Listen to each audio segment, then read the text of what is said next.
며칠 전에 제가 아는 권사님께서 하시는 반찬 가게 신방을 하게 되었습니다. 우리 교회 분이 아닙니다. 8년 전에 뵙고 오랜만에 뵌 얼굴이라 사모랑 반찬 가게 가서 인사도 드리고 또 한번 반찬도 맛도 보고 또 예전에 옹기종기 앉아서 또 이렇게 있던 곳이 기억이 났습니다. 이전에 교회에서 사역했을 당시에 권사님들하고 허물없이 지내던 터라 반찬 가게 쪽방 안쪽에 옹기종기 모여서 큰 양푼을 두고 여러 가지 반찬을 넣고 고추장 넣고 참기름 넣어서 비벼 먹은 적이 많습니다. 권사님들하고 이런저런 이야기하고 또 교회에 관련된 이야기도 하고 옛날 이야기를 이리저리 하다가 4년 전에 새로 오신 그 교회 담임 목사님 이야기를 하다가 이런 말을 하게 되었습니다. 목사님, 새로 오신 목사님 오시고 교회가 아주 좋아졌어요. 교회 다니는 맛이 납니다. 행복합니다. 제가 되물었습니다.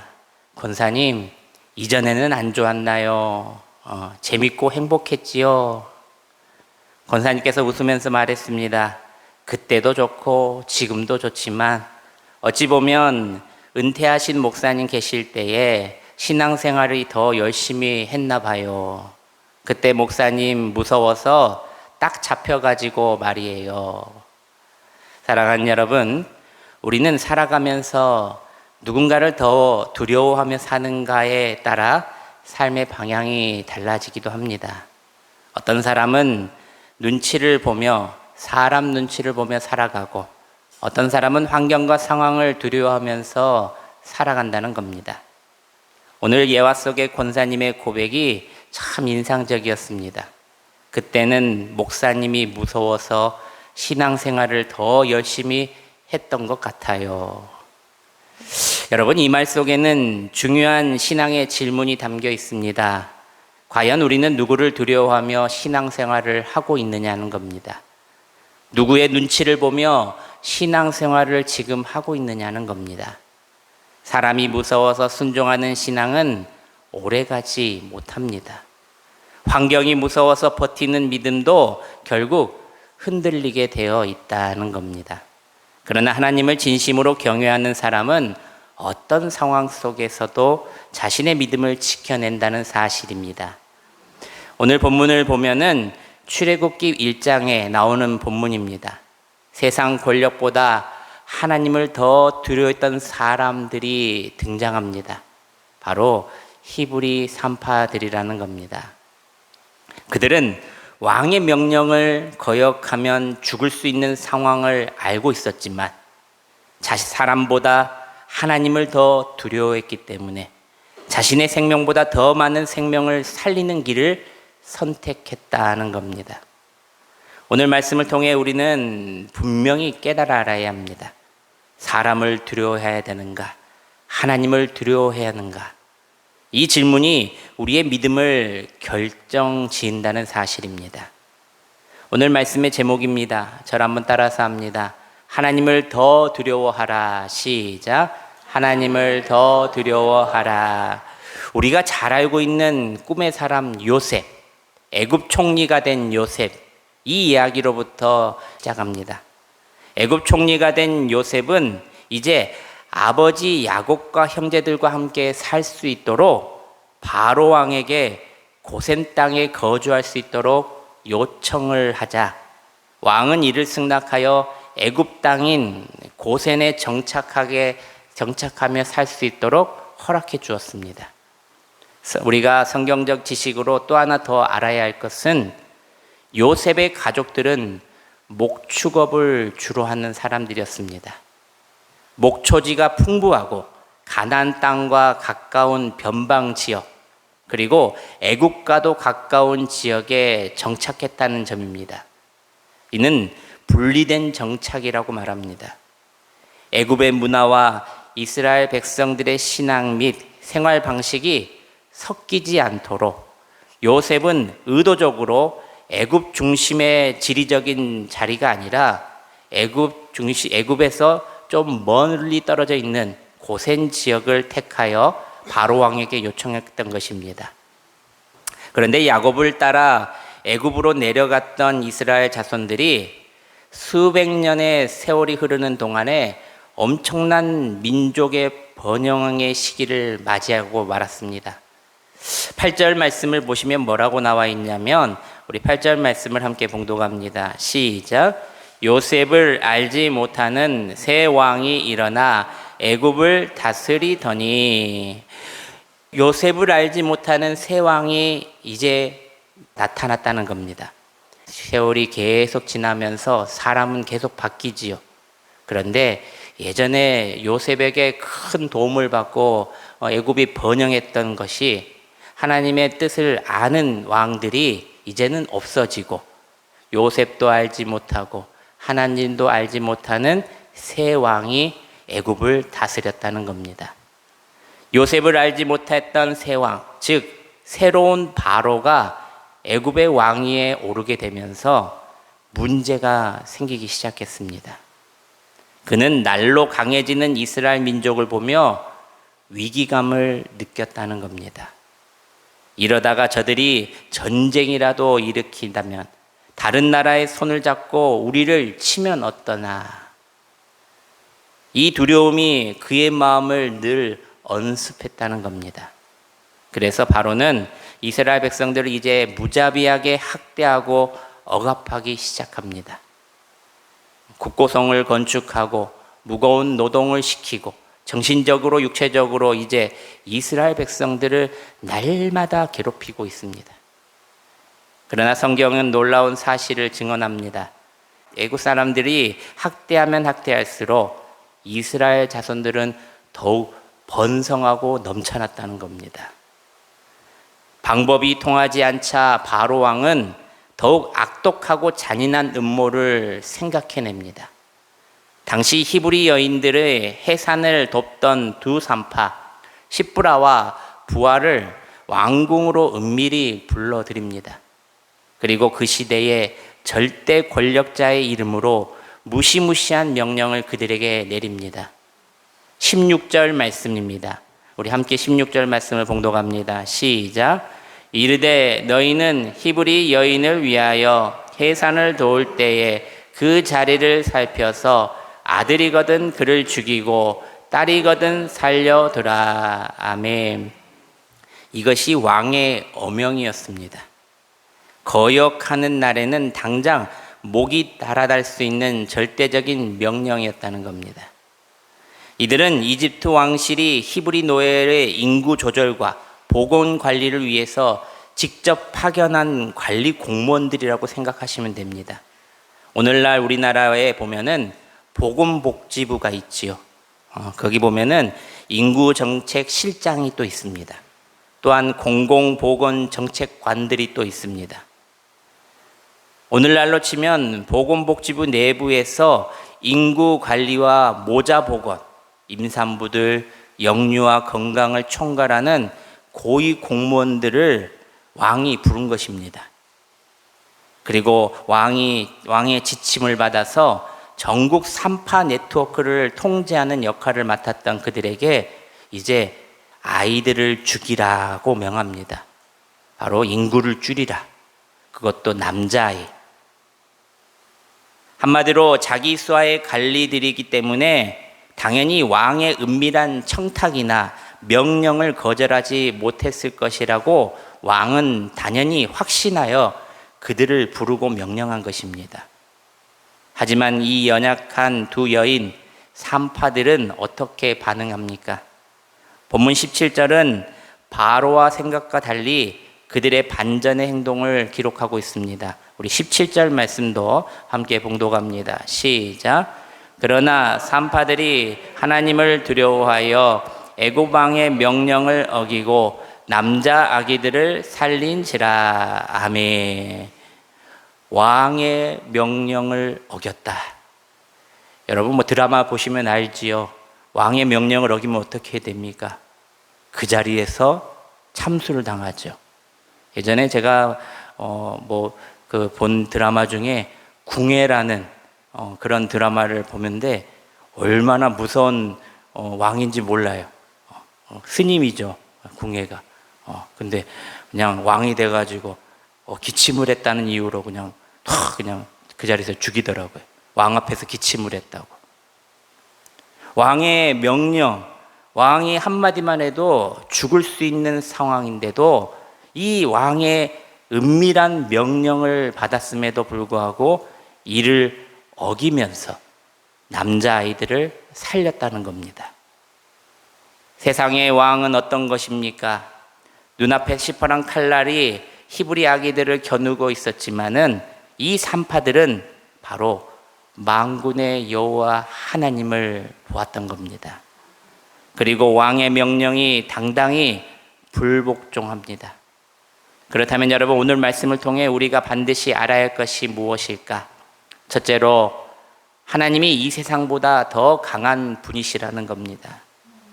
17절 말씀을 다시 한번 봉독합니다. 17절 시작.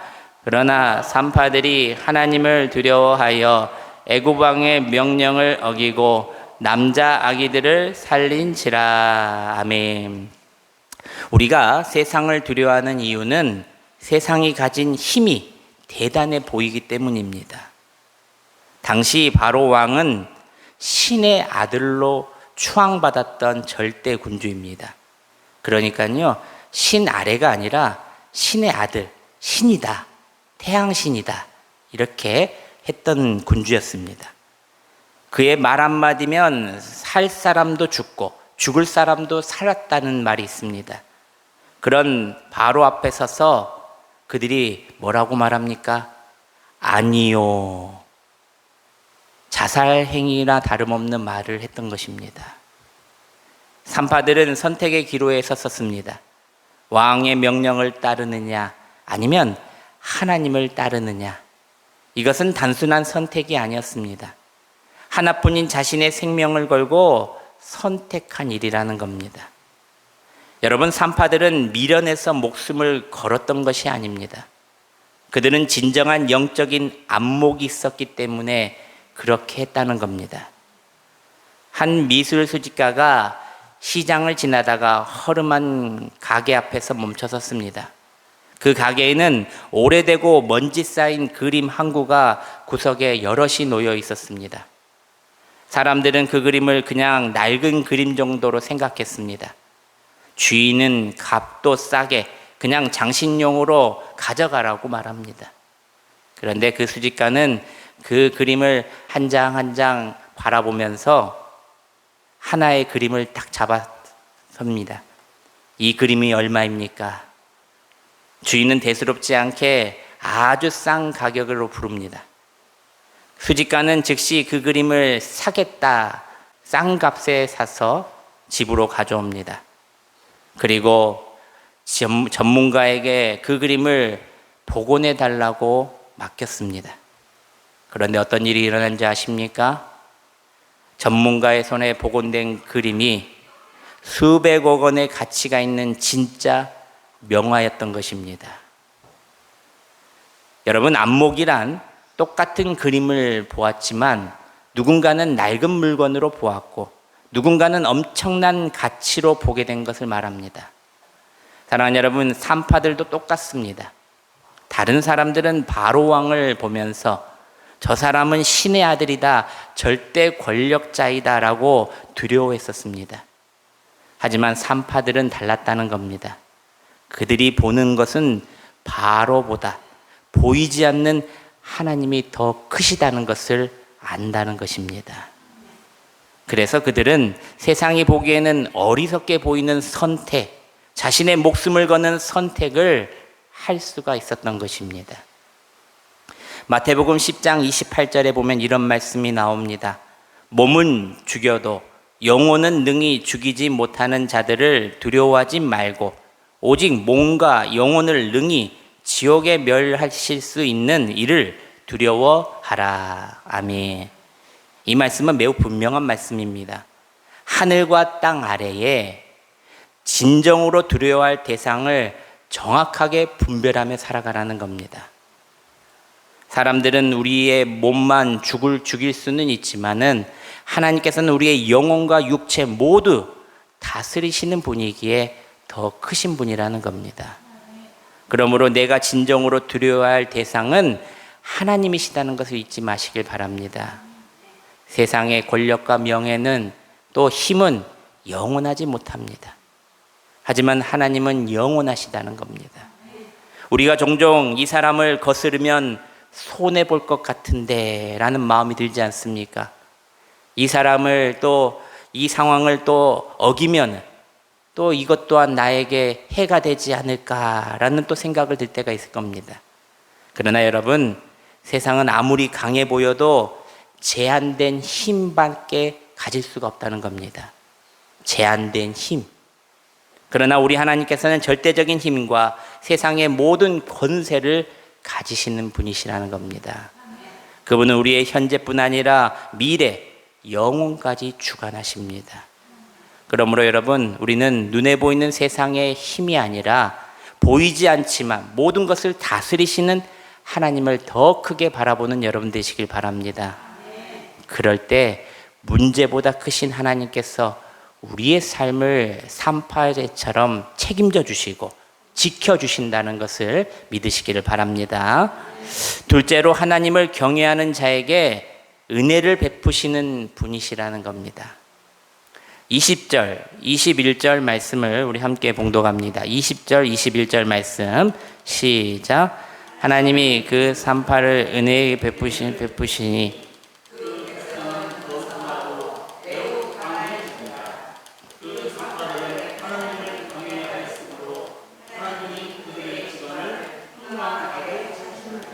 아멘. 가장 중요한 사실은 산파들은 자신의 미래를 계산하지 않고 행동했다는 겁니다. 이렇게 하면 복을 받을까? 이렇게 하면 성공을 할까? 이런 조건부 신앙이 아니었다는 말입니다. 그들은 단순히 하나님을 두려워했습니다. 하나님의 살아계심을 믿었습니다. 그리고 행동으로 나타내 보였기에 하나님께서는 그들의 마음과 행동을 보시고 은혜를 베풀어 주셨다는 이야기입니다.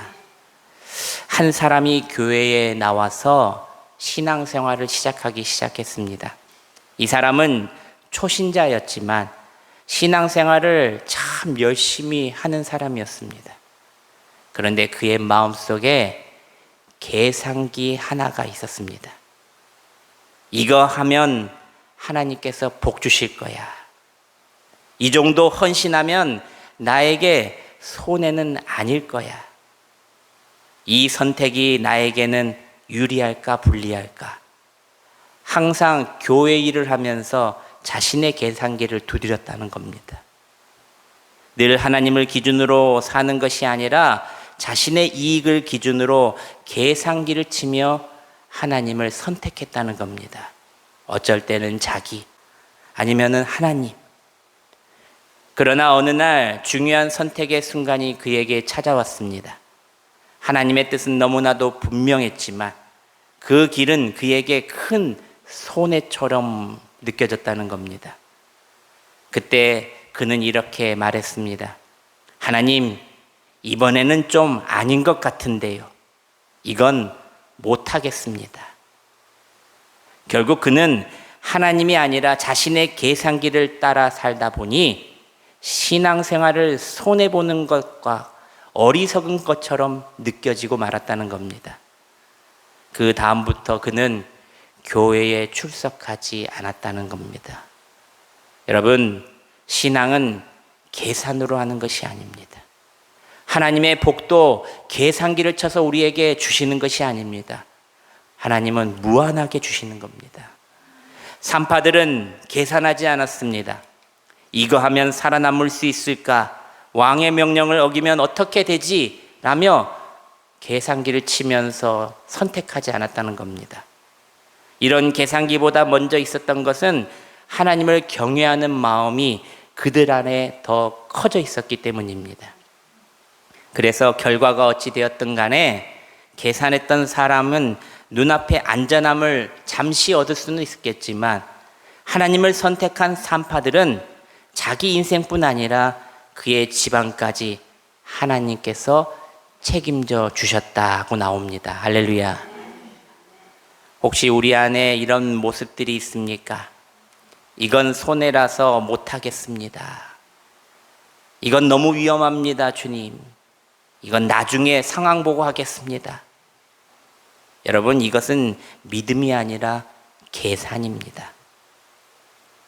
하나님은 계산하는 사람을 찾으시는 것이 아니라 하나님을 경외하는 사람, 하나님을 진정 믿고 따라오는 사람을 찾으신다는 겁니다. 시편 84편 11절 말씀입니다. 우리 스크린을 보시면서 함께 봉독합니다. 시작. 여호와 하나님은 회오 방패시라. 여호와께서 은혜와 영화를 주시며 정직하게 행하는 자에게 좋은 것을 아끼지 아니하실 것임이니이다. 아멘. 정직하게 행하는 자에게 좋은 것을 아끼지 아니하실 것이다. 할렐루야. 사랑하는 여러분, 하나님을 경외하는 선택이 항상 손해로 보일 수는 있지만 하나님께서는 절대 우리를 손해보게 하지 않으시는 분이라는 겁니다. 잠시 우리가 손해처럼 느껴질 수는 있지만 그거는 손해가 아니라는 겁니다. 하나님께서는 절대 우리를 손해보게 하지 않으십니다. 하나님을 믿는다는 것, 하나님을 두려워한다는 것이 곧 가장 안전하고 복받는 길임을 믿으시길 바랍니다. 그러므로 우리는 계산이 아니라 산파들처럼 하나님을 선택하며 살아가시길 바랍니다. 하나님을 진정으로 경외하면 필요한 모든 것을 하나님께서 채워주신다는 사실을 모르면 안 됩니다. 하나님을 경외하면 하나님이 책임지신다. 하나님을 경외하면 하나님 인생이 하나님의 손에 의해서 맡겨진다는 사실을 믿어야 한다는 겁니다. 사랑하는 여러분, 하나님을 경외하는 사람은 모든 것을 다 가지는 사람이 아니라 가장 중요한 분, 하나님 한 분만 가지면 되는 것입니다. 그리고 하나님을 가진 사람은 결국 인생의 부족함과 목마름과 메마름이 없다는 겁니다. 오늘 우리의 삶 속에서 이게 유리한가 아닌가, 이게 하나님이 기뻐하신가를 먼저 묻고 하나님을 선택하여 이 산파들처럼 나뿐 아니라 내 주위 그리고 우리 가정 그리고 좋은 것으로 하나님께서 채워주시고 우리의 인생도 이끌어 주신다는 것을 오늘 믿으시기를 바랍니다. 마지막 셋째로, 그러므로 세상보다 하나님을 더 두려워하라는 겁니다. 이야기는 단순한 고대 역사 사건들의 이야기가 아닙니다. 우리에게 주시는 현재적 메시지입니다. 사랑하는 여러분, 세상이 두려울 수는 있습니다. 사람의 시선이 두렵고 실패도, 내가 가보지 않는 미래도 두려울 수가 있습니다. 혹여나 나보다 힘이 세거나 나보다 더 권력 있고 돈 많은 자들이 무서울 수도 있습니다. 특히 강한 세상 권력 앞에 섰을 때에 우리는 너무나도 쉽게 우리는 안주하고 피한다는 겁니다. 그리고 혹여나 세상과 타협하거나 이 두려움 때문에 우리의 신앙까지 송두리째 무너질 때가 있다는 겁니다. 그러나 그 두려움에 절대 휩쓸리면 안 된다는 겁니다. 왜냐하면 하나님께서 세상 무엇보다도 더 강하시고 더 크시며 이 모든 것의 주인이시고 다스리는 분임을 아시길 바랍니다. 사랑하는 여러분, 세상이 아무리 강해 보여도 하나님보다 강한 것은 이 천지 만물 온 우주에 없다는 겁니다. 그래서 우리가 하나님 믿는 것에 우리가 자부심이 있고 하나님 믿는 것에 우리가 믿음이 있으므로 힘이 나는 겁니다.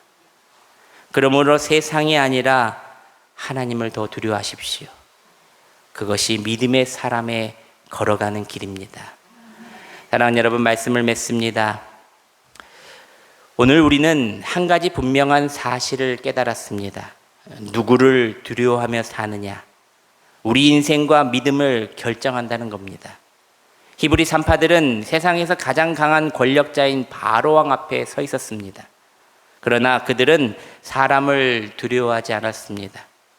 보이지 않았지만 살아계신 하나님을 더 두려워했던 겁니다. 그 결과가 어떻다고 성경은 나와 있습니까? 그들은 목숨을 잃지 않았습니다. 오히려 하나님께서 그들을 지키시고 그들의 가정을 더욱 흥왕하게 하시며 그들의 삶까지, 그들의 인생까지, 그들의 가정 모두까지 지켜주셨다는 겁니다. 할렐루야. 사랑하는 여러분, 우리의 삶에도 수많은 선택의 순간들이 있습니다. 사람의 눈치를 볼 것인가? 하나님의 뜻을 따를 것인가? 손해를 피할 것인가? 믿음으로 이를 순종할 것인가? 그때마다 우리는 선택해야 합니다. 세상을 두려워할 것인가? 하나님을 두려워할 것인가?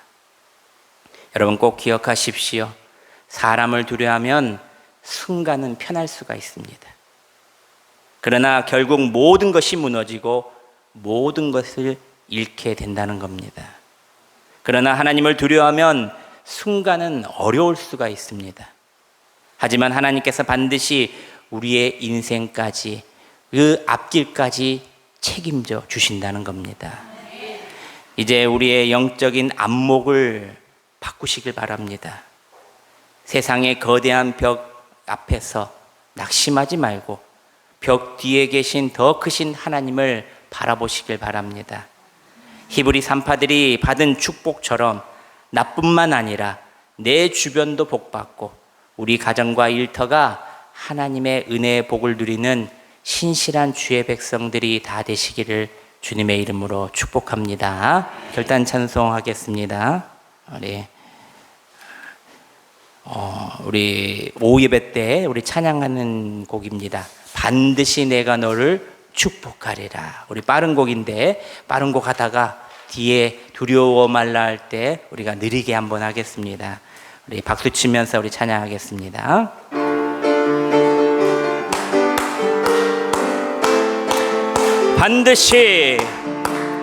반드시 내가 너를 축복하리. 반드시 내가 너를 들었으리라.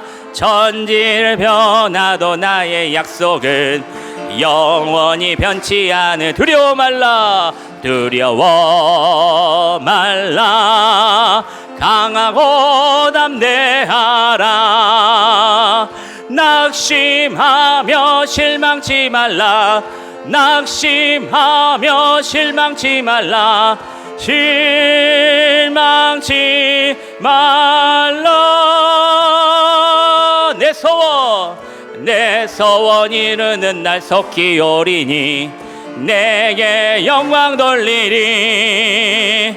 내 소원 이루는 날 속히 오리니 내게. 한 번 더 처음부터 다시 합니다. 반드시 내가 너를 축복하리라.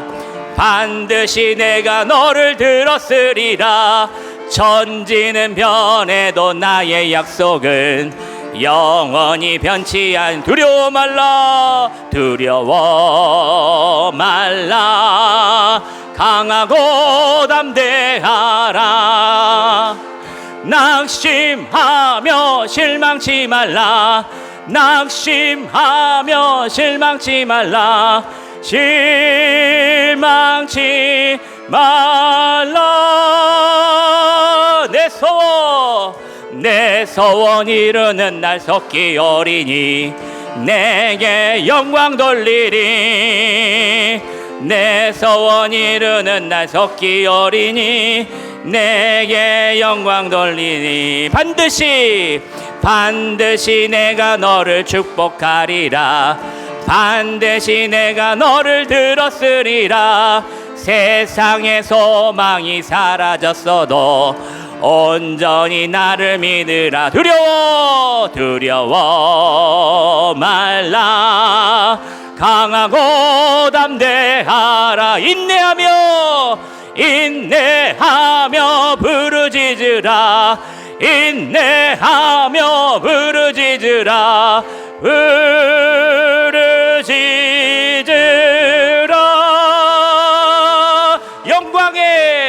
영광의 그날이 속히 오리니 내게 찬양하리라.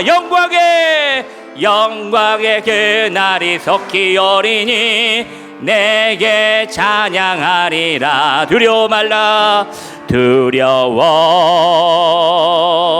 말라. 강하고 담대하라.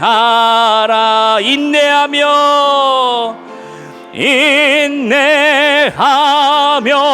부르짖으라. 인내하며 부르짖으라. 부르짖으라.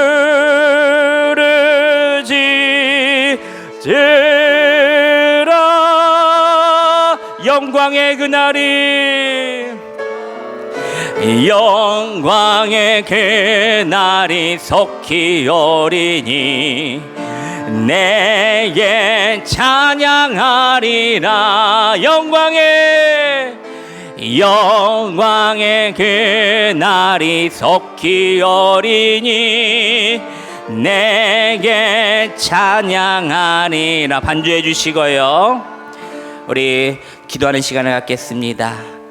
하나님을 더 두려워하는 믿음을 주시옵소서라고 기도합시다. 사람의 시선과 상황이 아니라 언제나 하나님을 먼저 바라보고 경외하는 믿음을 주시옵소서라고 기도합시다. 눈에 보이는 세상이 아니라 보이지 않지만 살아계신 하나님을 더 크게 보는 영적인 안목을 주시옵소서라고 기도하시기를 바랍니다. 두 번째로, 계산하지 않고 순종하는 믿음을 주시옵소서라고 기도합시다. 유리함과 손해를 따지는 삶이 아니라 하나님의 뜻이면 기꺼이 순종하는 믿음을 주시옵소서라고 기도합시다. 내 생각과 계산을 내려놓고 산파들처럼 믿음으로 결단하며 살아가게 해달라 기도하시기를 바랍니다. 세 번째로, 어떤 상황 속에서도 믿음을 지키는 담대함을 주시옵소서라고 기도합시다.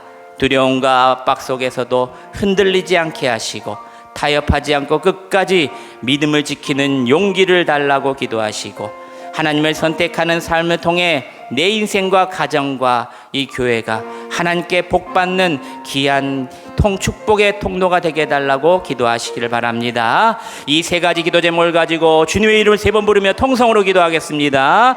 주여, 주여, 주여.